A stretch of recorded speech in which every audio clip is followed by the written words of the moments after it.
qui a construit avec le bois verra sa récompense être brûlée au jugement de Christ, au tribunal de Christ. Lorsque tu joues au basket et que tu lances en étant dans ton coin, ton camp, de loin, ça te fait un 3 points. C'est un point qui te fait vraiment avancer. Et le 3 points dans le royaume de Dieu, c'est gagner les âmes. Gagner les âmes, ça te donne 3 points. Gagner les âmes, ça te donne 3 points. Gagner les âmes, ça te donne 3 points. Les gagneurs d'âmes sont des stars au ciel. Les gagneurs d'âmes sont des stars au ciel. Mais lorsque tu n'es qu'un consommateur de la parole et tu ne fais que dire amen et amen, mais tu ne vas pas, tu ne gagnes personne, tu perdras ta récompense. Nous sommes sauvés par la foi, mais nous sommes récompensés par les œuvres. Le tribunal de Christ est différent du trône blanc. Le trône blanc détermine le salut. On vérifie si ton nom est écrit dans le livre de vie ou pas. Mais pour ce qui est du tribunal de Christ, c'est un tribunal de récompense. Et la Bible nous dit qu'il y aura ceux qui seront à sa gauche et à sa droite. Qui seront à la gauche et à la droite de Jésus? Ce sont les gagneurs d'âme. Ce sont les gagneurs d'âme. Ce sont les gagneurs d'âme. Ce sont les gagneurs d'âme. Ce sont les gagneurs d'âme. Ce sont les gagneurs d'âme. Qui sont les stars de ce monde? Ce sont les personnes qui attirent beaucoup de gens à Satan. Ces belles filles, ces beaux garçons qui remplissent des stades et qui dansent nus, ce sont les stars de ce monde, les stars du diable. Qui sont les stars de Jésus-Christ? Ce sont les gagneurs d'âme, ceux qui gagnent des territoires, qui gagnent des territoires, qui gagnent des hommes, qui gagnent des familles, qui gagnent des nations, qui bouleversent. Écoutez la définition de Paul: les hommes qui bouleversent la terre sont venus jusqu'ici. Quelle présentation des hommes qui bouleversent la terre! Ne meurs pas sans bouleverser cette terre. Même le serpent qui n'a pas de pied, lorsqu'il rampe un endroit, il laisse des traces. Mais toi, tu es fait à l'image de Dieu, à sa ressemblance. Laisse des traces de miracle, laisse des traces de salut, laisse des traces de réveil.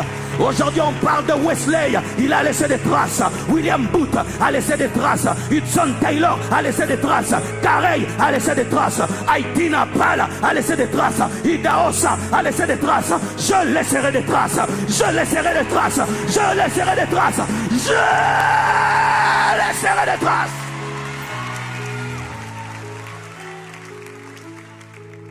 Tu n'es pas venu sur cette terre pour te promener. Tu es venu pour impacter. Tu dois entrer dans l'histoire de l'Église. Tu dois entrer. Et j'aimerais vous dire que l'acte des apôtres n'est pas clôturé. Nous sommes en train d'écrire jusqu'ici le livre des actes des apôtres. Nous sommes dans le chapitre 40. Il était une fois à Paris, il y eut une conférence et Marcelo prit la parole et il annonça la parole. Tu peux écrire ton chapitre de la Bible, tu peux écrire ton chapitre de l'histoire. Les actes du Saint-Esprit, les actes des apôtres, ce sont les actes du Saint-Esprit.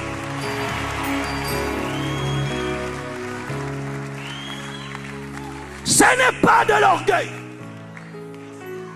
que de refuser de vivre comme un vent et de ne rien faire. Ce n'est pas de l'orgueil que de vouloir impacter sa génération.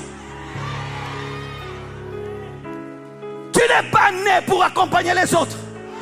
Tu n'es pas né pour être un spectateur. Tu es né pour être un acteur. Tu as le Saint-Esprit. Tu as Jésus. Impacte ta génération. Change l'atmosphère de ta ville. Change l'atmosphère de ta famille. Change l'atmosphère de ta cité. Change l'atmosphère de ton église. Change l'atmosphère.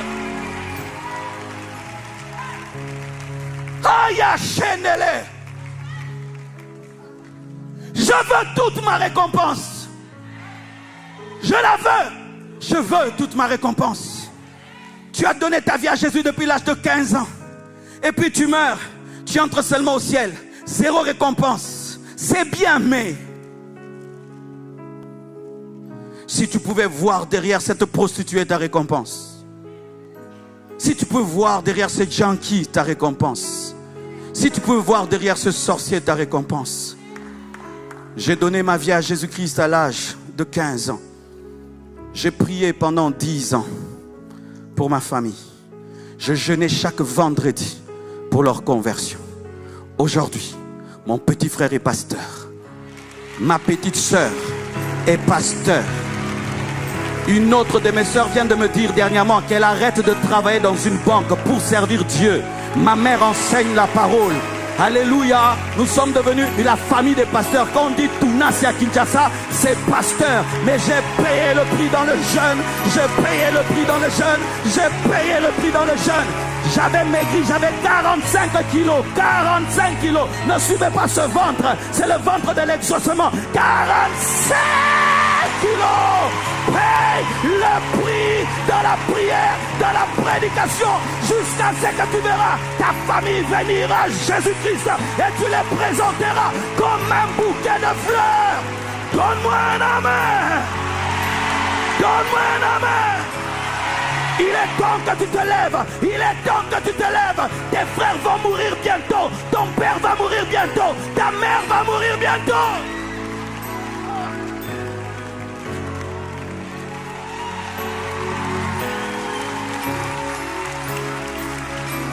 Oh Dieu, imagine que ta chère maman va en enfer.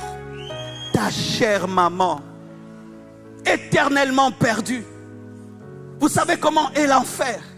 En enfer, on n'est pas en groupe, on est seul. On nous présente l'enfer en groupe, c'est la religion. Quand vous lisez la Bible, on est seul en enfer. Parce que si on va en enfer en groupe, il y a la consolation. L'enfer, c'est une prison où on est seul éternellement. Et en enfer, il n'y a pas de lumière. On est dans les ténèbres. Le feu de l'enfer n'éclaire pas.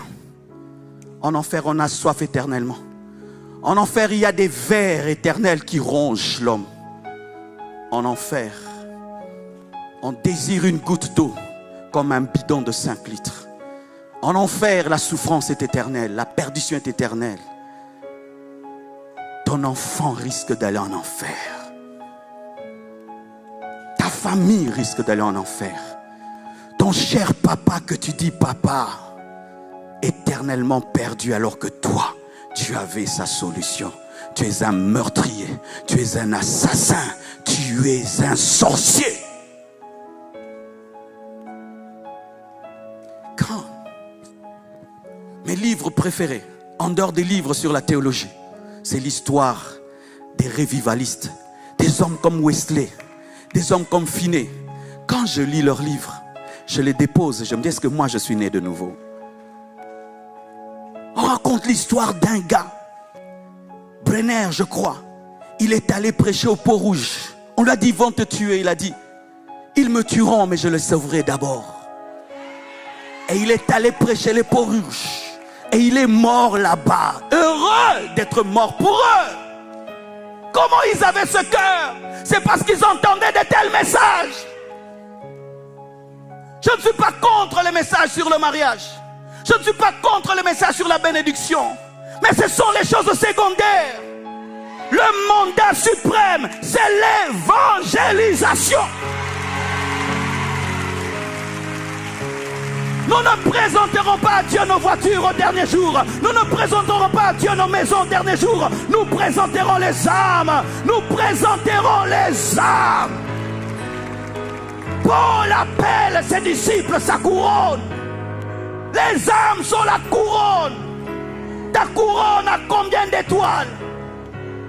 La Bible dit que ceux qui seront intelligents brilleront, resplendiront comme le ciel. Mais ceux qui auront enseigné brilleront comme des étoiles. La brillance des étoiles est supérieure à la brillance du ciel. Lorsque tu connais et tu ne communiques pas, tu es comme le ciel. Mais lorsque tu communiques, tu brilles comme le soleil.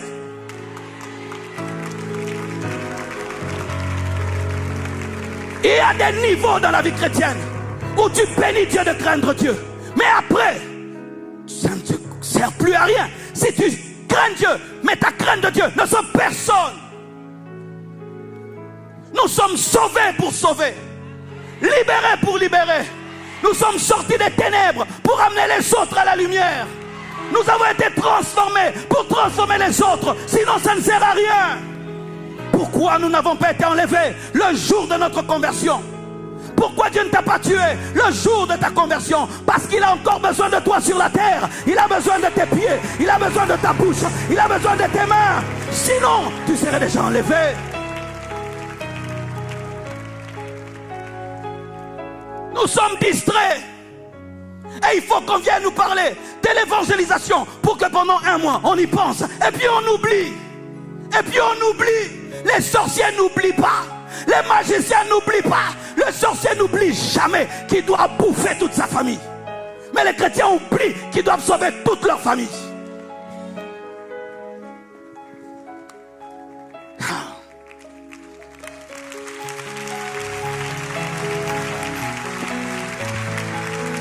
Et l'Église, en matière d'évangélisation, est devenue un monstre. Un monstre avec des grosses mains, ou des gros pieds, ou des grosses têtes. Ça veut dire quoi? Tout le poids sur les hommes de Dieu. Il faut que le pasteur fasse une croisade pour que les âmes grandissent, l'Église grandisse. Il faut que le pasteur fasse un séminaire. Il faut que... Alors que chacun de nous, une église de 3500 personnes, normalement le minimum par année, c'est croître 7000, et puis 14 000, et puis 28, parce que chacun doit gagner au moins une âme. Mais nous avons des croissances de 500 personnes, de 1000 personnes. Pourquoi? C'est un petit groupe qui fait le travail. Alors nous avons des corps du Christ infirmes. Et ce qui fait que lorsque le pasteur meurt, ou le révivaliste meurt, le réveil s'arrête.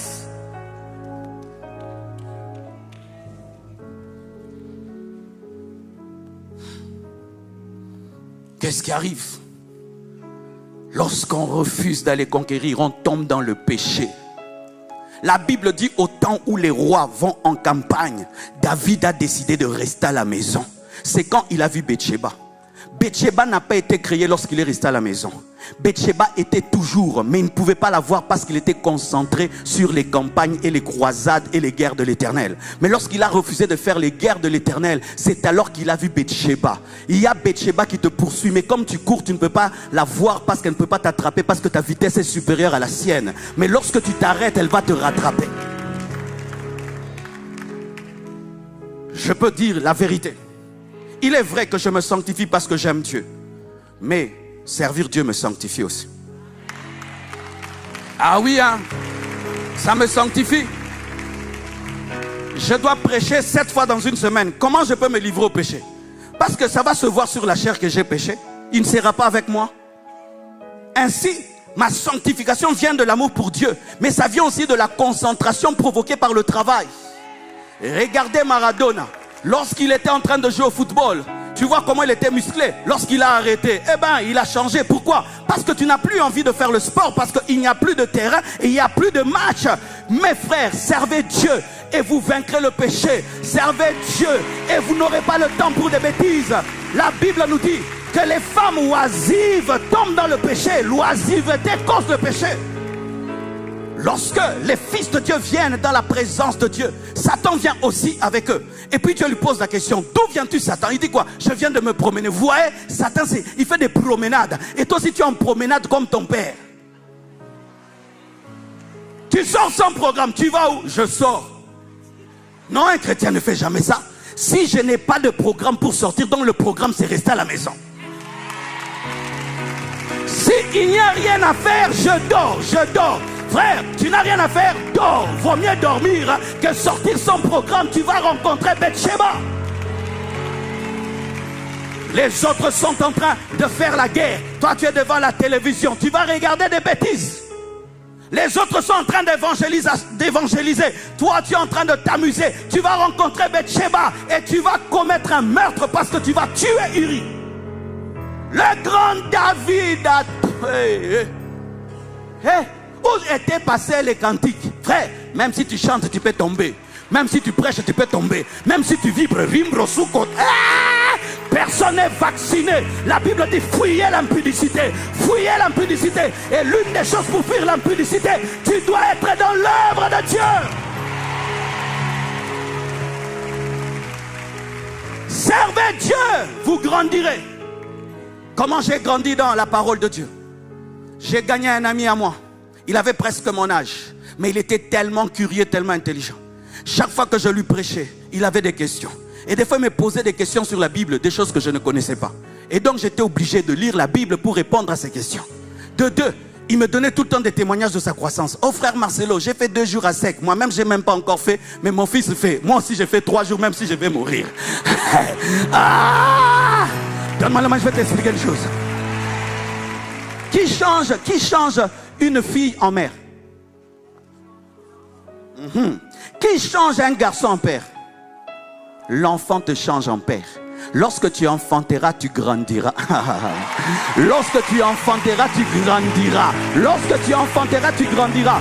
Imagine dans cette église, tu as amené 20 personnes. Est-ce que tu vas commettre des bêtises? Est-ce que tu vas fuir la conférence? Tes disciples vont t'appeler. On ne te voit pas, mais nous on vient. C'était terrible.